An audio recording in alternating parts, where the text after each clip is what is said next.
Hello there. Thank you for joining us for another episodes of Insights from the Couch. My name is Yella Lee Smith.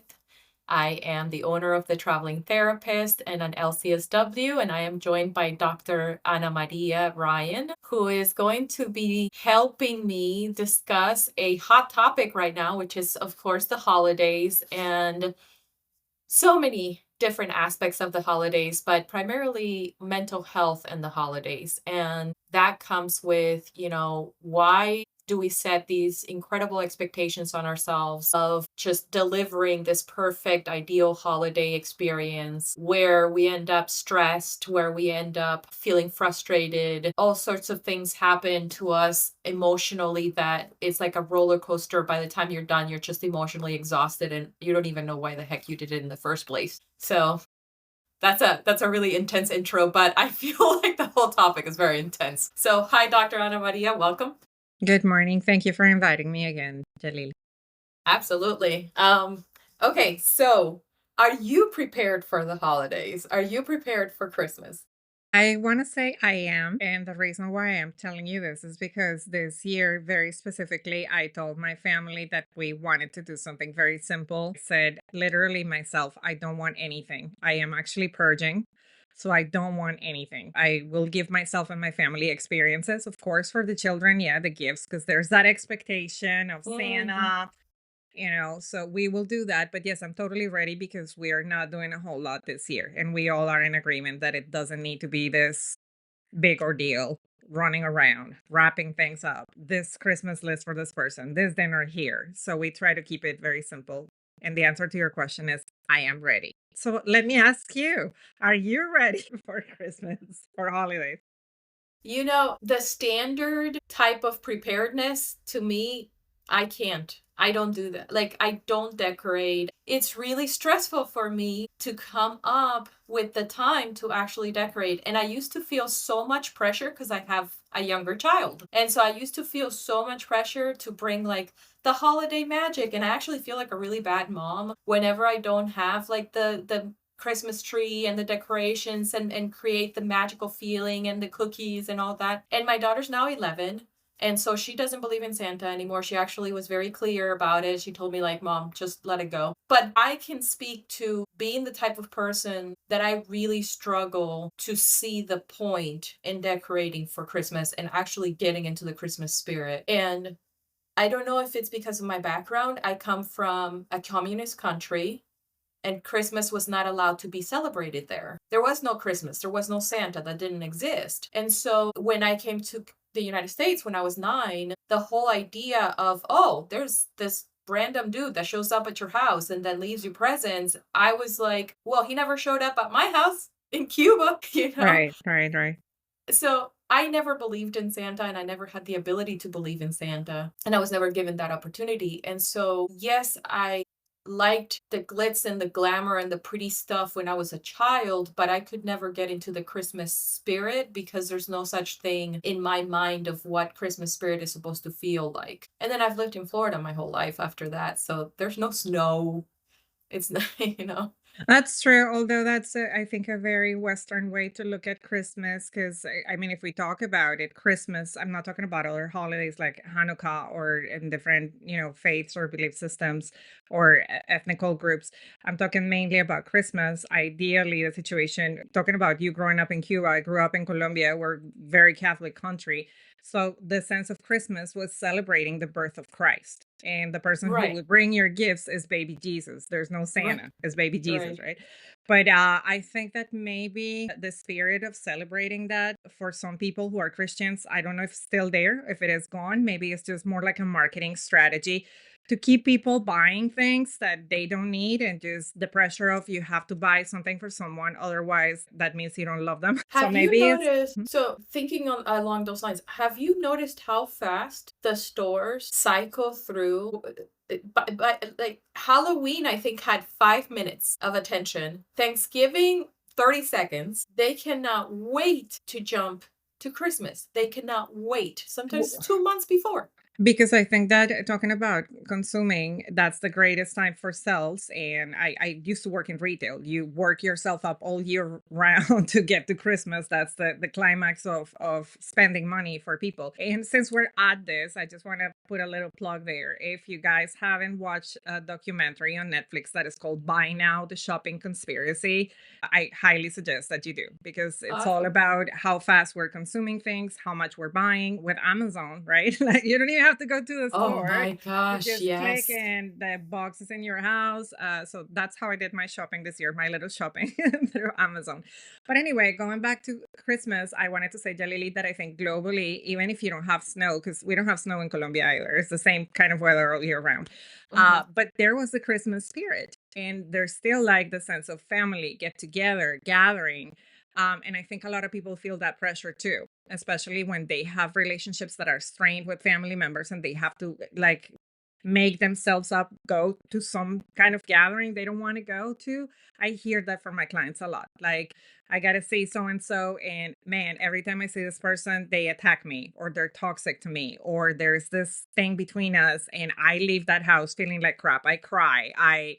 So that's another pressure. Not only buying things or the meaning of holiday, it's also that part of family members that the pressure having to perform for family members.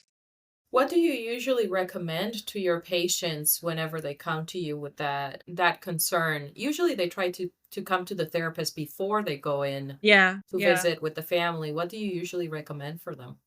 Seriously, Jalili, I don't recommend anything. I try to kind of like go with what the person think is right. I usually tell my people, feel your gut, and well, whatever your gut is telling you, go with that. Like if you feel like you can't stomach it, don't feel like you have to do it. So the person really makes their own decision, but I'm mainly there to listen to what they have to say because there's no one else that they can complain to about the things. True. Even family members, they don't want to hear about it. If it is within the family, who wants to they don't want to hear about it. Some friends don't want to hear about it. So I guess my role is more like listening and kind of like telling the person you make your best decision about it. I don't really have recommendations that I could say, but my well, yes, my suggestion is follow your instinct.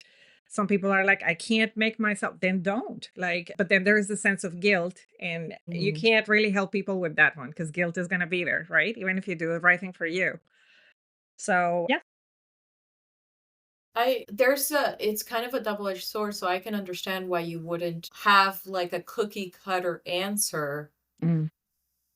because we do want to, it's important to try and maintain healthy relationships with our family members and trying to be understanding that not everybody's the same as you or has similar interests or personality types, etc. While at the same time, if you have people who are coming to the family gathering that are very toxic, like whether it's a person who's a substance user that is going to show up intoxicated, or they're going to show up high and they're going to get into fights or into arguments, or and you happen to be the type of person that's very sensitive to that kind of, like, I'm thinking specifically, I'm being very specific because I'm thinking of a family I remember where the pressure was crazy because one of the family members unfortunately was a substance user, Mhm. and every single holiday there was the of we have to still get together because we want to still get together and we like each other, but this person would make it all about them, and the entire time that the holiday experience was happening everybody was on pins and needles just around this one person, and their behavior. And sometimes you have that person that does that, and so they still wanted to be together as a family, but it was very awkward, very uncomfortable. Oftentimes there would actually be physical fights that would end up happening, so I it's believe a that is, I'm sorry, darling. I believe that is all about wellness. And yes, you're correct. You want to have healthy relationships with your family members. But when that steps into your boundaries of your own wellness and health, that's what you have to make decisions of, am I going to participate or not? And I think along the lines of what you were saying with the substance abuse in this particular family, I see other dynamics like talking about religion or talking about politics or talking about topics that are going to make the person jump, especially politics these days. I know we're divided separated. But I think we have lost the art of diplomacy or respect for each other because we can think differently. Each one is, you're entitled to think whatever you want, and I'm entitled to think whatever I want. But I think the holidays specifically are a time where people who are not getting along with political, religious views, whatever it is, worldviews, they get into one another. So that's a suggestion that I have for clients. Do not get involved in any kind of conversation that is going to get you going. If you know that it's going in that direction, you can probably just excuse yourself for a few minutes and go and take a walk and don't participate. And that actually that leads me to another thought. I've had patients that have come to me and they've said, "Yeah, this year I'm coming dressed like this." Or Mm-hmm. I'm coming and I'm gonna, Mm-hmm. I can't wait to talk about this. Please don't be the drama. Don't Exactly. be the Yes. drama. Yes. Yes. Yes. Yes. This is not the time for you to make a political statement, to just provoke and rock the boat. It is supposed to be about the family. It's supposed to be about the experience. If you're going there just to cause chaos or to cause difficulty for your family, then don't go. Don't go, because why would you want to do a thing like that when people all year long are thinking like, man, I am either going to dread this, or I am either going, or I'm going to finally enjoy a little bit of family time. It's like, just hold off. Better not to go. If that's the intention, just don't go. Yeah, I mean, that's a great suggestion as well. And it has come up for me in therapy sessions with clients as well that they cannot wait for the family gathering to give their 2 cents. So that's excellent advice right there, Jalili. I think another, if I may say, thing that is a little bit of a challenge or pressure for people is behaving in a certain way. Like I hear a lot of my clients going like, oh my gosh, like I just gained so much weight since Thanksgiving. I'm like, girl, like, this is not the time for you to be thinking about losing weight. Or I think that aspect of wellness goes out the window as soon as we walk into Thanksgiving. And I tell my people, give yourself grace. This is the time to just go through December and then you'll retake it in January. But that's a lot of pressure that I feel from clients too, that they say they want to walk that healthy line. And it's really hard because the holidays are not designed for people to be, they're going to have a few drinks, they're going to have some chocolate. Yes, go ahead. Sorry. No, it's okay.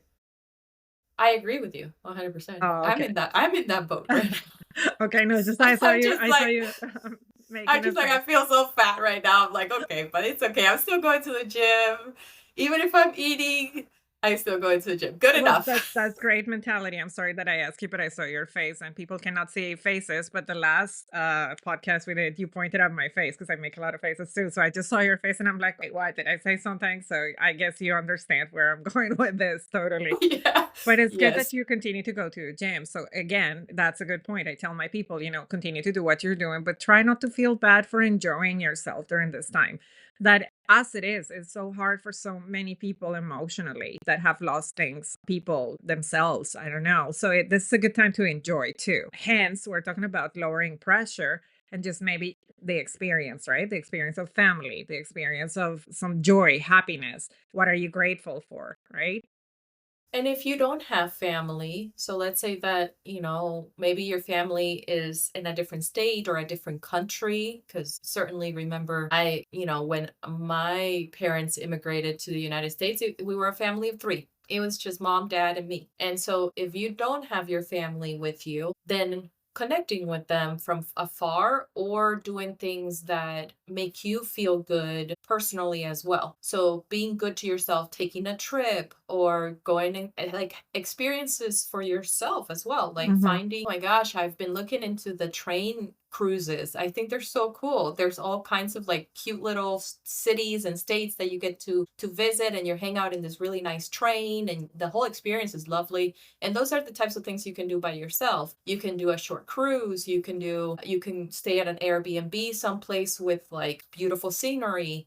So there's things that you can also still enjoy even if it's just you, or even if it's you and your child. It doesn't necessarily have to be about just like extended family and the family as a whole if you're by yourself. Another thing too is talking about what we were just mentioning.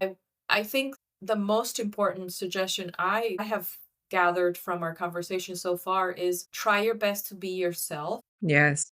Don't let the pressure dictate, even because here's the thing, going back to that the patients that I was mentioning that feel like they have to make a statement. I usually tell that person, like, I remember very clearly, I had a patient, young patient who was like, I'm gonna dress this way and I'm gonna like, everybody's gonna freak out. And I was like, so you're gonna make yourself uncomfortable because this is not the way you would typically dress. And you're gonna put yourself in a position where you're not gonna enjoy the holiday because you're gonna be paying attention to everyone else's reaction, and it's all going to be because you feel the pressure of making a statement. And I'm like, you have to think about it too from the point of view of you're essentially selling your joy for the sake of someone's reaction.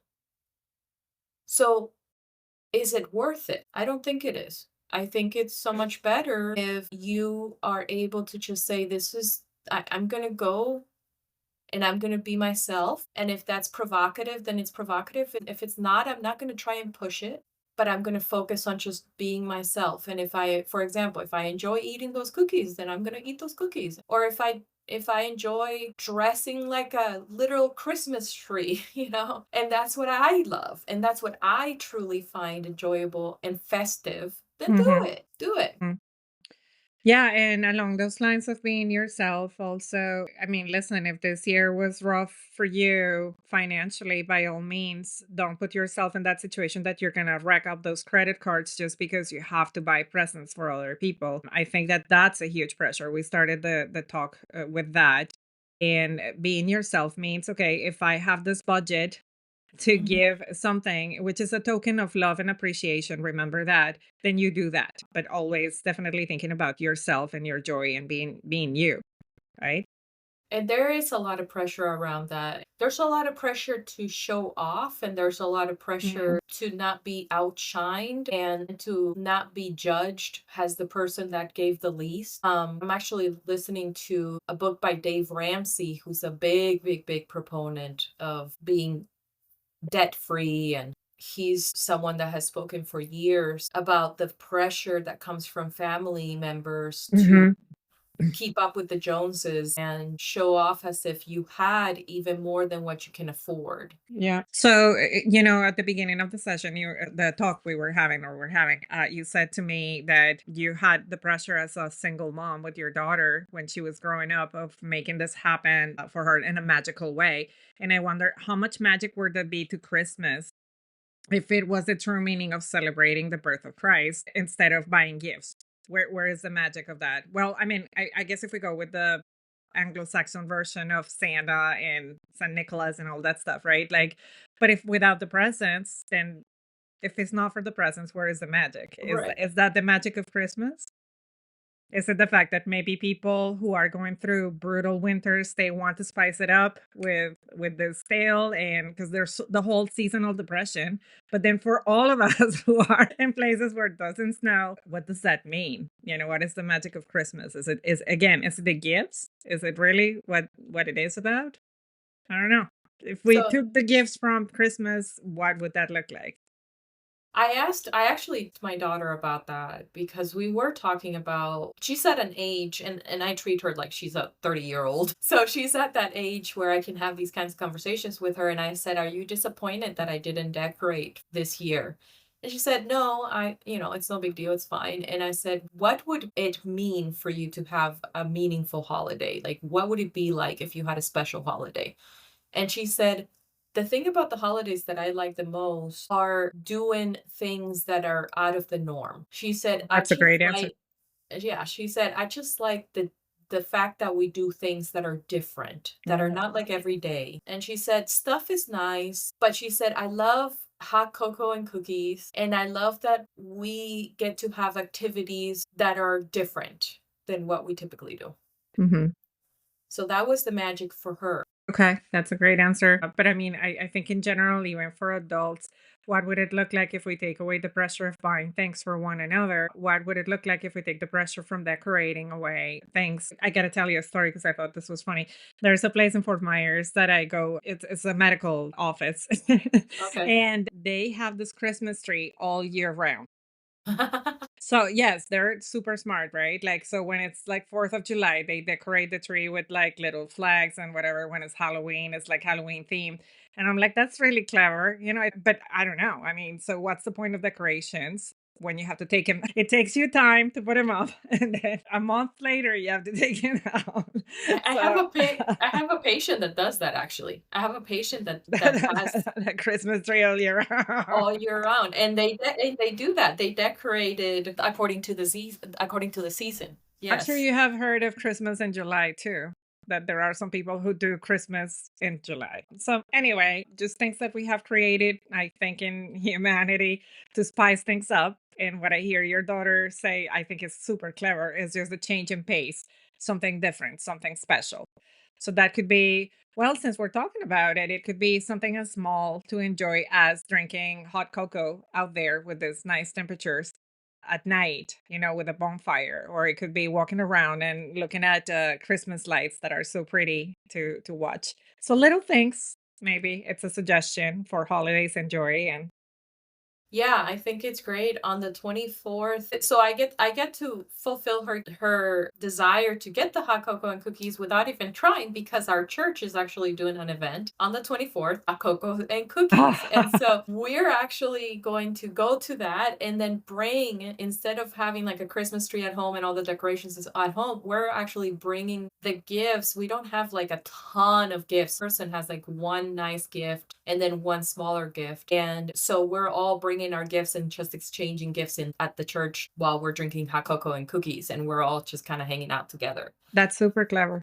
And Uh, so she gets her hot cocoa. I don't have to decorate. And I think that sometimes, if you don't have a big family, there you go. Like that's a bunch of people that are just happy hanging out with each other, that are also exchanging presents, that are enjoying a warm moment together. yeah. Well, I do want to say real quick that maybe the spirit of Christmas or holidays in general is not only changing pace and doing things differently, but also giving. I think that used to be a huge selling point for holidays was give, right? Not gifts, but giving. And many years ago, I had the opportunity to work for Salvation Army, which was an amazing experience, I should say. So before I became an employee, I did some volunteering. And we would do that at the end of the year with the presents that are given to children that the parents don't have the means to buy the presents. And I got to tell you, that was such a fulfilling experience to watch those little faces light up just with a little toy, and it's not the toy itself, it's the act of giving. So that's another way. If you don't have a lot of money in the bank or if you're alone, I feel like volunteering can be so fulfilling for your soul in the act of giving to other people, giving your time, giving your love, giving your effort. Those to me are the biggest gifts that someone can give to someone else. Absolutely. I think that's so true. If you are looking for a sense of fulfillment, a sense of warmth, and enjoying the true spirit of the holiday, I think that volunteering, oh, I love, Meals on Wheels, uh, Yes. Yes. how they do the delivery, especially for the elderly.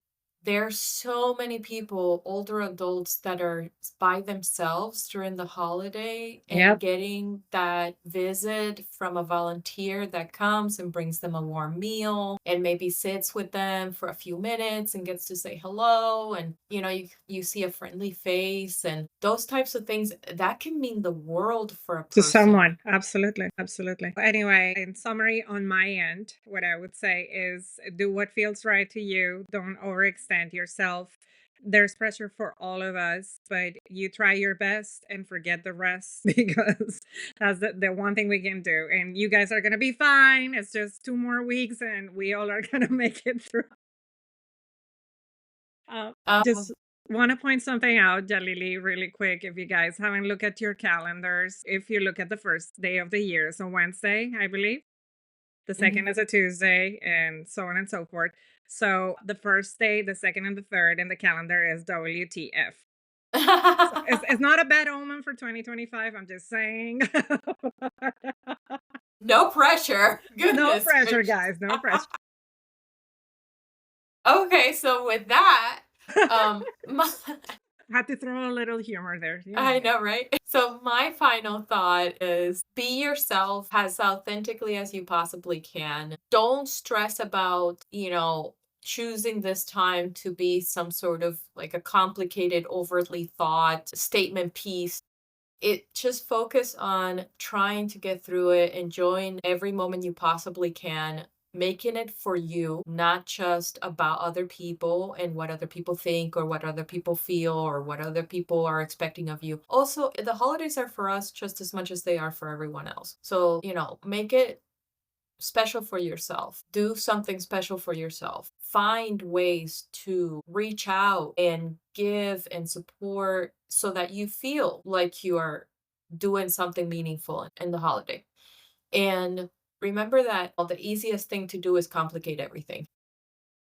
We're so talented at that. It's a true gift. For Um, real. so remember that it's so easy to complicate yourself. It's so easy to set unrealistic expectations. You can do that any time of the year. It doesn't have to be Christmas. You can literally complicate your life and set unrealistic expectations for yourself anytime. So And also just noticing that maybe your children, if you have children and you're doing it for the children, putting this pressure on yourselves. Remember that kids, like your child, just want a change of pace and they are understanding. They're not expecting this monumental thing happening in terms of gifts. So maybe that's the pressure that you put on yourself. It's not so much the children. The true magic happens with the quality of time that you spend with your yes. family and the little things that you do for them. Yes, and kids have this ability to actually put the magic into the little details. Mhm. You don't need to fabricate it for them. Like you'll have a child that you give a super fancy present to and yet they grab the box and Yep, then they're like cats. they make a rocket ship out of it or like something. So kids are innately magical all on their own. What they really, really need and what they really yearn for is for you to be part of their experience with them. So even if it's sitting with them and pretending that you have a hot chocolate shop with them and all of you together make hot chocolate and then you sit and you drink it out of like teacups or you go and get a $2 thing at Walmart of cookie premix and you put it in the oven and it can be just as magical as if you had given them $100 gift. And traditions that don't cost a penny. For example, you can lay in, I do that with my kids. I can lay in my bed with them and watch Home Alone every Christmas and we just love it. Or Elf. And that right Mhm. there is a magical moment that doesn't take a lot of effort, a lot of money, and it makes a world of a difference on the kids if you do something like that. Yes. So think about some of the ideas that we've given you. We hope that it will help ease a little bit of the pressure. You're almost at the end of the experience. Just this might be the time where you take a step back and you say, let me revisit how much stress I'm putting on myself and start focusing on now just adding some quality into it rather than Quantity. all the quantity, Absolutely. whether it's money, whether it's excess, whether it's stress for yourself, whatever. You're on the home stretch now. So what do you really need at this point? What's left that you really actually need? And that should be the thing that you can focus on. And maybe that will help you not feel has negatively about the experience of the holiday. And hopefully that will help you actually enjoy the experience when you get to it. Yeah, total agreement there, Jalili. So once again, thank you so much for inviting me, and I want to wish everyone listening to us happy holidays, whatever you celebrate. I think we talked a lot about Christmas, but whatever your faith or belief system is, happy holidays to each and all of you. Same here. Happy holidays. And we hope to have you guys enjoyed this podcast, and we will talk to you again in the new year. And we'll be resuming our podcast on relationships when we get a little bit, when we come back to the new year, in the new year. And we'll be right around the corner with Valentine's Day, so it'll be perfect. Yes, that's it. Thank you, All right. Jalili. Thank you, Dr. Ana Maria. Bye. Bye.